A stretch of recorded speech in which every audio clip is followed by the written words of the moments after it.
আপনারা স্বামী স্ত্রী বৈশা মানে স্পাউস বিষয়তে আইসা মানে দুইজনেই মোটামুটি ইনকাম কমসে কম হলে 9 লাখ টাকার উপরে ইনকাম করতে পারবেন।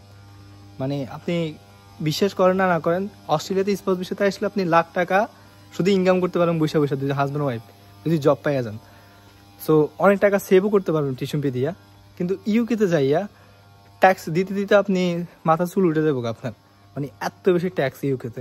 অস্ট্রেলিয়াতে ট্যাক্স আছে তবে এত বেশি না, ইউকেতে অনেক বেশি ট্যাক্স। সো ইনকাম করবেন বেশি সেটা সত্য ইউকেতে, বাট সেভ করতে পারবেন না, কারণ ইউকেতে খরচ বেশি, ট্যাক্স বেশি, দেখা গেছে আপনার সেভিংস থাকলো না, খুব কম থাকলো। সো যদি ইনকামের কথা চিন্তা করেন যে আপনার লাখ টাকা ইনকাম দরকার, আপনি লাখ টাকা সেভিং করতে চান, সেক্ষেত্রে অস্ট্রেলিয়া স্পাউস ভিসার জন্য বেস্ট একটা চয়েস হবে। আর ভিসা প্রসেসিং সময়ে আপনার যদি কষ্টের কথা বলেন যে আপনার কোথায় বেশি কষ্ট যাবে স্পাউস ভিসাতে, ইউকেতে আপনার বেশি কষ্ট যাবে। বিকজ ইউকেতে প্রায় আপ টু 30 লাখ যাবে, আর আপনি যদি অস্ট্রেলিয়াতে স্পাউস ভিসাতে আসেন আপনার 30 লাখের মধ্যে হয়ে যাবে। যদি বাজেট 30 লাখের মধ্যে হয়ে থাকে অস্ট্রেলিয়া আপনার জন্য বেস্ট, আপনি চলে আসতে পারবেন ইজিলি। আপনার যদি 30 লাখের কম থাকে তাহলে আপনি অস্ট্রেলিয়া ইজিলি চলে আসতে পারবেন, আপনার জন্য অস্ট্রেলিয়া বেস্ট একটা কান্ট্রি হবে। আর আপনার যদি 30 লাখের বেশি থাকে আপনি ইউকেতে যেতে পারবেন। ইউকেতে সেভিংস কতটুকু করতে পারবেন সেটা আপনার উপর ডিপেন্ড করে, বাট ইউকেতে ট্যাক্স টুক্স দিয়ে সেভিংস করাটা অনেক টাফ হয়ে যায়, but tuition fee easily manage করতে পারবেন স্পাউস ভিসাতে গেলে।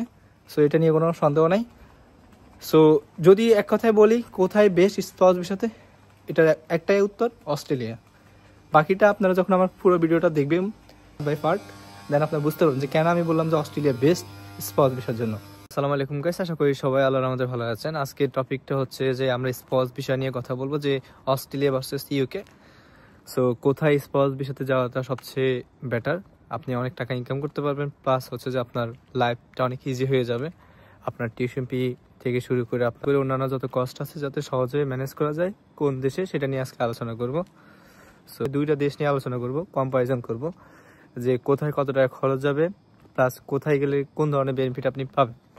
স্পাউস ভিসা হচ্ছে একটা টাকার খনি। এখন আপনারা বলতে পারেন যে কেন টাকার খনি, আসলে স্পাউস ভিসা আপনার টাকার খনি।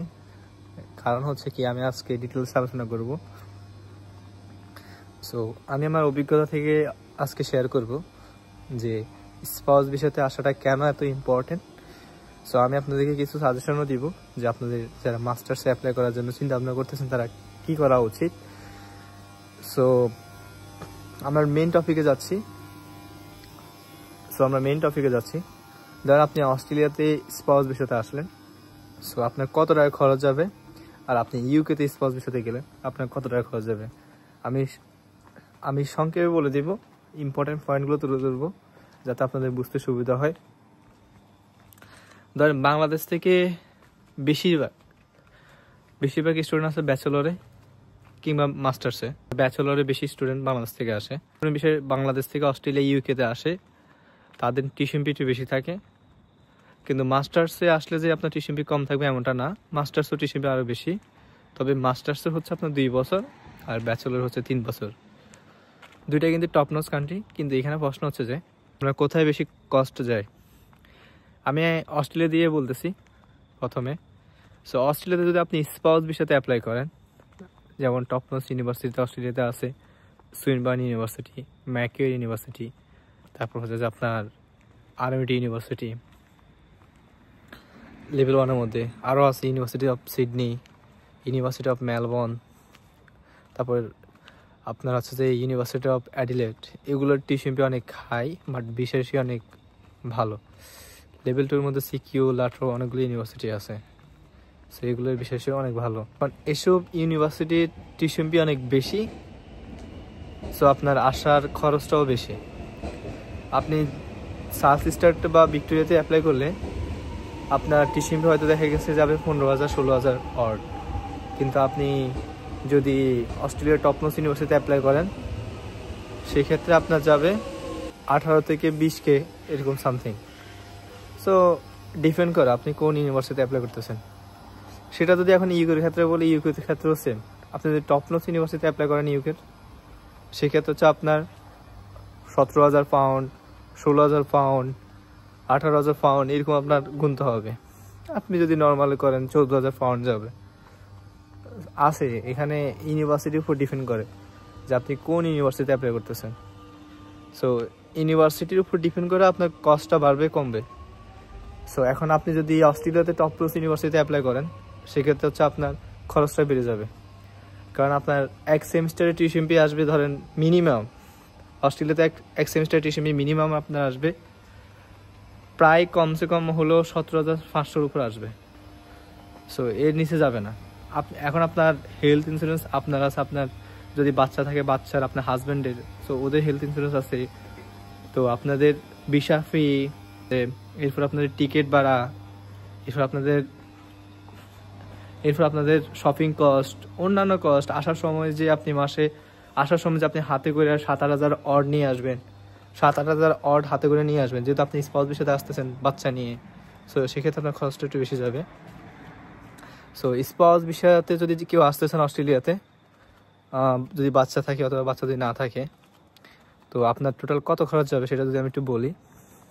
কারণ আপনি যদি অস্ট্রেলিয়াতে আসেন, আপনার সব মিলিয়ে মোটামুটি কমসে কম হলো আপনার 28 থেকে 30 লাখ টাকা ইজিলি যাবে।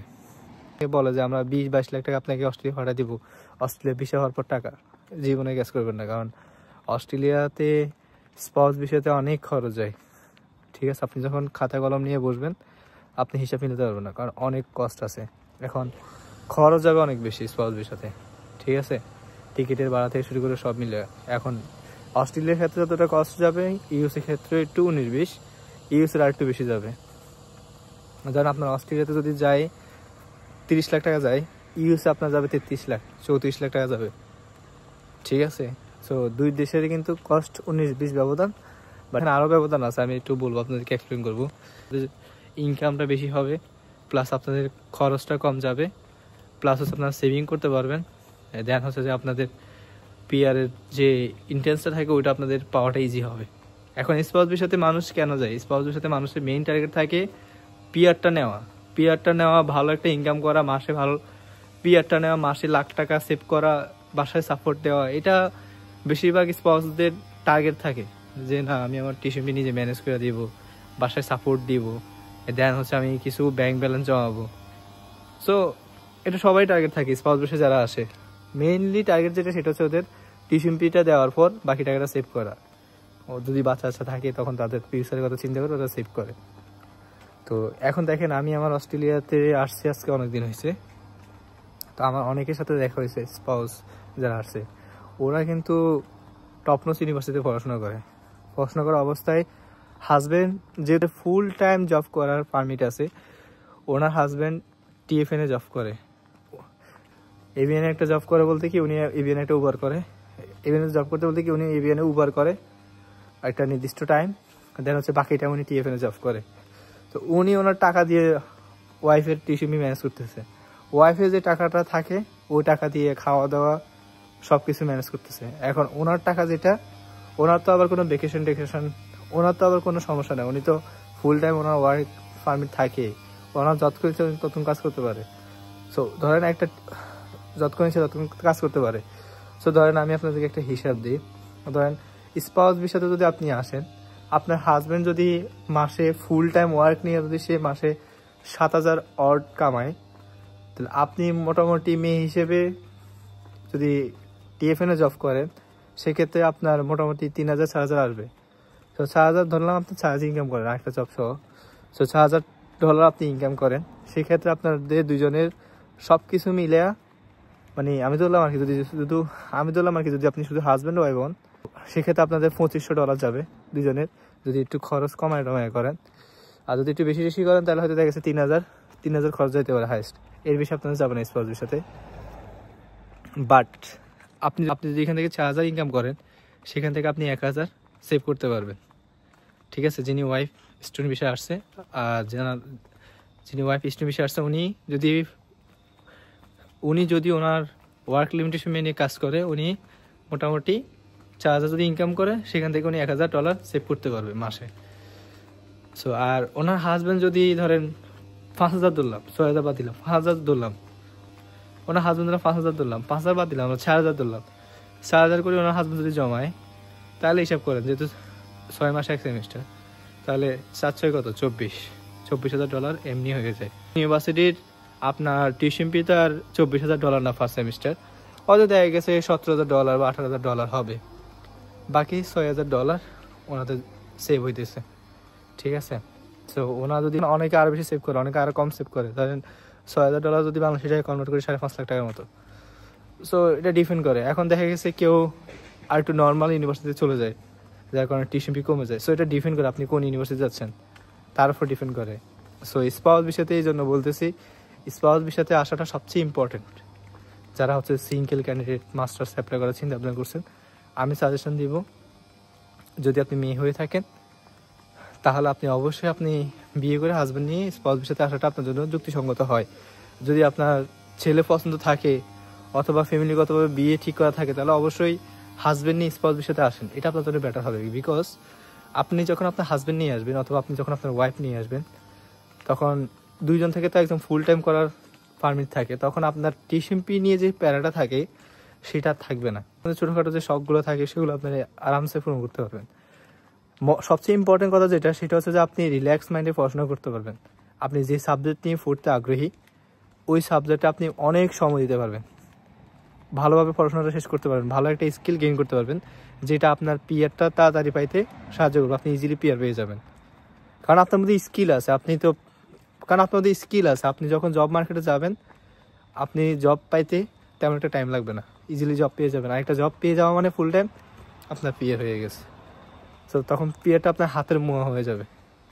সো এটা সে ইজি ওয়ে আমি আর দেখি না মাস্টার্সে যারা আসবেন। সো ম্যাক্সিমাম ভুল করেন, চিন্তা করেন যে না আমি সিঙ্গেল ক্যান্ডিডেট একলা আসবো। সো আমি মনে করি, মানে আমাদের দৃষ্টিকোণ থেকে যেটা মনে হয় আর কি, যে মাস্টার্সে যারা আসবেন তারা স্পাউসে আসাটা সবচেয়ে বেটার। কারণ একজনের ফুল টাইম করার পারমিট থাকে, তো সেই ক্ষেত্রে আমি মনে করি আসলে বিয়ে করে আসাটাই ভালো। সো আপনি যে ইউকেতে বৈশা সেভ করবেন একটা হিউজ অ্যামাউন্ট, সেটা ইউকেতে বৈশা পসিবল না। কারণ ইউকেতে আপনার অনেক বেশি ট্যাক্স প্লাস এক্সপেন্স অনেক বেশি ট্যাক্স প্লাস অনেক বেশি এক্সপেন্স, যার কারণে আপনার অত বেশি খরচ করার পরেও আপনি ভালো একটা টাকা সেভ করাটা অনেক মুশকিল হয়ে যাবে।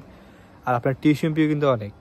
সো সব দিক থেকে বিবেচনা করলে আপনি যদি বলেন যে স্পাউস বিষয়তে কোন দেশ বেটার, আমি বলবো যে অবশ্যই অস্ট্রেলিয়া। আমার দিক থেকে আর কি, যে অস্ট্রেলিয়া অবশ্যই বেটার, কারণ আপনার ট্যাক্স কম, অন্যান্য কস্ট কম, মানে ইউকের তুলনায়। সো আপনি যদি চিন্তা করেন যে আপনার টাকা সেভের কথা, যে আপনি একটা টাকা সেভ করবেন, বাট ইনকাম কিন্তু দুই দেশেই আপনি ভালো ইনকাম করতে পারবেন। আপনি অস্ট্রেলিয়া অনেক বেশি ইনকাম করতে পারবেন, ইউকেতেও পারবেন। আর পিয়ার কথা চিন্তা করলে আমি অবশ্যই এই ক্ষেত্রে অস্ট্রেলিয়ার এগিয়ে রাখবো। এই ক্ষেত্রে অস্ট্রেলিয়া অনেক বেস্ট একটা কান্ট্রি স্পাউসের জন্য। সো সবাই ভালো থাকেন, অবশ্যই কমেন্ট করে জানাবেন আর কী ধরনের ভিডিও চান। সবাই ভালো থাকেন, আজকে এই পর্যন্ত। আল্লাহ হাফেজ, আসসালামু আলাইকুম।